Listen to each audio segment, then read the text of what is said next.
જેતલપુર વિસ્તારમાં રહેતા એક ગ્રાહકનું 13.45 લાખ રૂપિયાનું બિલ આવ્યું ત્યારે કહી શકાય કે સ્માર્ટ મીટરે તો હવે હદ કરી છે। સ્માર્ટ મીટરે તો હવે હદ કરી નાખી છે। લોકોના આક્ષેપ છે કે સ્માર્ટ મીટર એ ચીટર મીટર છે। વડોદરા શહેરમાં થોડા સમય પૂર્વે એક વીજ ગ્રાહકને 9.24 લાખ રૂપિયાનું બિલ બાકી હોવાના કિસ્સાએ ચકચાર જગાવી હતી। જે બાદ હવે જેતલપુર વિસ્તારમાં ઇબ્રાહીમભાઈ નામક એક ગ્રાહકનું બિલ 13.45 લાખ રૂપિયા બાકી હોવાનો મોબાઈલ પર મેસેજ આવતા MGVCLની સ્માર્ટ મીટરની પોલ ઉઘાડી પડી છે।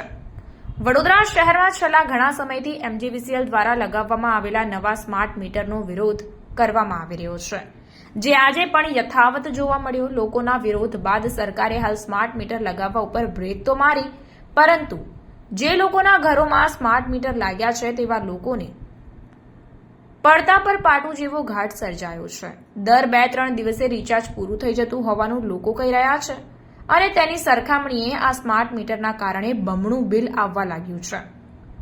લોકો અરજી કરીને થાકી ગયા છે, તે છતાં પણ તેમના ઘરે લાગેલા સ્માર્ટ મીટર બદલવામાં આવતા નથી, ત્યારે તેઓની માંગણી છે કે તેમને જૂના મીટર પાછા આપવામાં આવે। જ્યારે મદીનાબેન પઠાણે જેબી પર આક્રોશ વ્યક્ત કર્યો અને જણાવ્યું કે તેમને તેમના જૂના મીટરો परत જોઈએ છે। जेतलपुर एरिया में रहते अग्रवाल गेस्ट हाउस के पीछे और बिल हमारा 13,45,000 आयला, तो हमको इससे टेंशन आ गया। मेरा लड़का रोज जीबी पे धक्के खाता था तो कम नहीं होता था।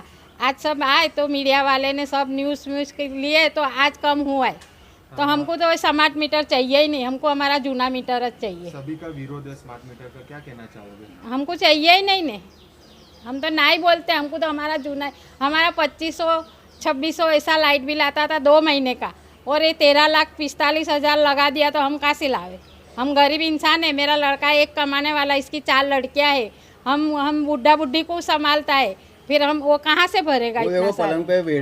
मेरा मेरा नाम मदीना बीवी पठान।